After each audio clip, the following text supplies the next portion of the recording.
Coucou les amis, j'espère que vous allez bien. Voilà, je vous fais un petit coucou depuis le lagon. Je rentre d'un petit tour de pirogue. Et puis je savais pas trop si je voulais partager ou pas. Et puis je suis passé juste là maintenant devant un petit panneau qui m'a mis le déclic. Alors je me suis dit vas-y, je fais une petite vidéo.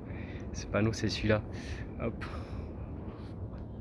Vous le devinez, le petit panneau blanc là devant le motou. Où c'est écrit propriété privée. Propriété plage privée, chien de garde. Alors voilà, c'est parce que c'est un motu qui a été racheté. Plusieurs, je sais pas le prix, mais ça doit être assez astronomique. Et puis donc il est privé quoi. Et ça m'a fait un peu réfléchir. C'est pas pour faire un débat sur est-ce que c'est bien ou pas de privatiser ces motos, parce qu'en ce moment il y a pas mal de débats comme ça à Raiatea, et puis certainement partout ailleurs. C'est peut-être pas la première fois, mais ouais, c'est ce rapport à la propriété. Et en fait, si je vous dis tout ça, c'est que la semaine passée, eh ben, j'ai mon cher ami Vito qui est parti au ciel. Et mon sentiment il est un peu partagé parce que bah, je suis triste de l'avoir perdu. Je sais qu'on va pas se revoir pendant un bout de temps, mais partagé aussi parce que je sais qu'on va se revoir. Parce que Vito il était prêt, il savait où il allait. Ces dernières années et cette dernière année, je crois que sa foi elle s'est encore intensifiée. Il faisait que de parler de Dieu, que de parler de Jésus, que de témoigner de cet amour et de cette espérance qu'il avait partout autour de lui. Ces 2 dernières semaines, il était à l'hôpital à Tahiti. Et s'il était là-bas, je crois pas que c'était pour essayer de s'en sortir ou recevoir plus de soins, mais c'était pour témoigner. Il a encore témoigné à tout le corps infirmier, toutes les visites qu'il a eues. Et en fait, il a fait ça, je sais pas, peut-être ces 10-15 dernières années de sa vie. Et on a vu là, en l'espace de quelques jours, l'impact que ça a eu auprès de sa famille, auprès de ses amis. Ce gars, cette dernière année, où on a eu la chance de le rencontrer, il a fait une extension devant sa maison, dans le but de louer l'Éternel. Son but, c'était vraiment d'avoir un espace chez lui pour la gloire de Dieu, que des gens puissent se réunir et louer l'Éternel. Peut-être, ils m'en parlaient, allez, même s'il y a 5, 6, 10 personnes, hein, dans la Bible, c'est dit qu'il suffit qu'on soit 2 ou 3 réunis pour que le Seigneur soit au milieu de nous. Et hier soir, pour sa veillée, il y avait peut-être 150 personnes. C'était pas assez grand. Ça débordait. Il y avait des gens sous ce couvert qu'il a construit. Et à l'extérieur, sur sa belle terrasse. C'était joliment décoré. C'était bon, mais surtout, il y a la parole de Dieu qui a été prêchée. Et ce qui est le plus beau, c'est qu'elle a été prêchée de la part de son fils, que je connais bien. C'est comme ça que j'ai rencontré Vito d'ailleurs. Son fils Atamou, je l'ai rencontré en Suisse.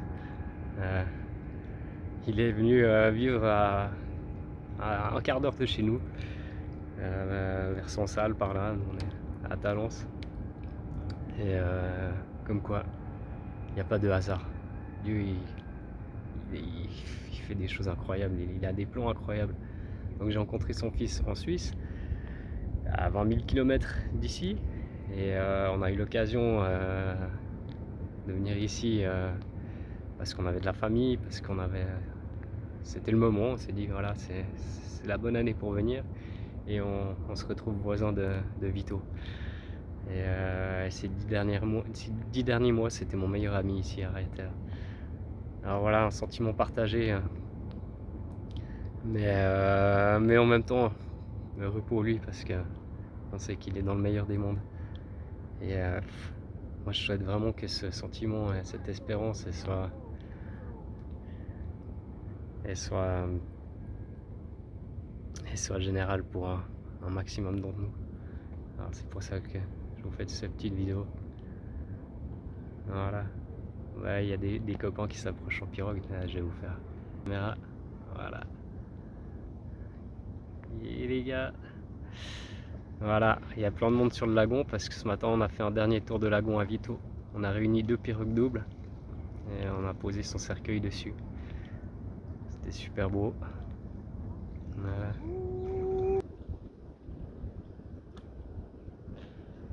Bah voilà, on a causé un petit moment. Je les filme repartir et puis je continue à vous dire ce que j'avais à dire. Du coup, je sais plus à quoi j'en étais. Ouais, donc on a fait un dernier tour de piste à Vito ce matin. C'était émouvant. Il était sur cette pirogue double, faire un tour devant sa maison dans la baie. Ah ok, en face là-bas, hein, entre la terre et le Motu. Et ouais, c'était beau de voir tous les enfants réunis qu'on ramait pour lui, qui lui rendaient cet hommage. Son fils hier, il disait, c'était un papa qui était dur. Il était connu pour son caractère bien trempé, mais il était juste. Et ils se sont pris des coups et tout, mais quand tu vois tous les enfants qui étaient réunis autour de lui, et ben tu te dis que ils ont gardé le respect et une sacrée empreinte positive de leur papa. Et bah voilà, je voulais vous partager ça parce que c'était un cher ami et puis c'était aussi pour dire qu'il faut se tenir prêt parce que on peut partir à tout moment. Ça faisait un moment que Vito il me disait voilà, je vais mourir Marco, je vais mourir. Et je voulais pas trop le croire, l'accepter. Je disais mais non, mais tu sais, peut-être Jésus va revenir avant. On sera tous les deux à l'attendre et tout. Et non, bah il est déjà dans sa paix. Et parce qu'on va te dire que c'est un vénard, mais parce qu'il était prêt. Alors, ouais, j'encourage tout le monde à se remettre en question et puis à se dire mais ouais, si ça m'arrive aujourd'hui, demain, dans un an, j'en sais rien, où c'est que je vais aller. Honnêtement, il y a une année, je vous l'avais dit, j'ai toujours eu cette croyance en soi. Il y a beaucoup de gens qui croient. Même le diable s'est dit qu'il croit, il croit en Dieu, il croit en Jésus. Mais la croyance, c'est une chose. La deuxième, c'est d'avoir l'espérance. C'est d'être en paix avec le Seigneur. C'est d'avoir remis sa vie. C'est de savoir qu'il est avec nous tous les jours jusqu'à la fin. Alors voilà, je suis parti sur cette histoire de propriété. Je sais pas si j'avais déjà développé là-dessus, mais pour dire qu'on n'emporte rien avec nous. On peut accumuler un tas de choses, un tas de biens sur la terre, même une île privée, et tout le bazar qu'on peut mettre dessus. Mais tout ça, le jour où on part, il ne reste plus rien, on part tout nu, comme on est venu. Alors, hier j'ai lu l'Ecclésiaste. Si vous avez la motive, je vous encourage à lire ça. Trop beau livre, du roi Salomon qui a eu mais vraiment tout. Je pense que c'est l'un des hommes sur la planète qui a eu le plus de choses. Et ben il s'est fait bien des réflexions aussi. Et il dit mais tout ça c'est du vent. La vie ça passe. C'est de la vanité.